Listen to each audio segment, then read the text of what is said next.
Больш за 20 расійскіх дронаў уварваліся ў Польшчу.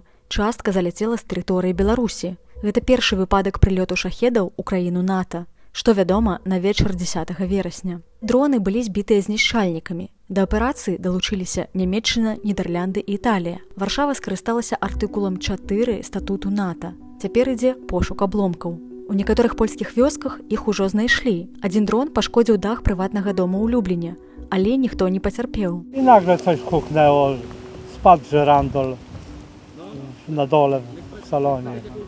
Patrzę przez okno, a tu lecą blachy z dachu. Прэм'ер-міністр Польшчы Дональд Туск назваў сітуацыю маштабнай правакацыяй.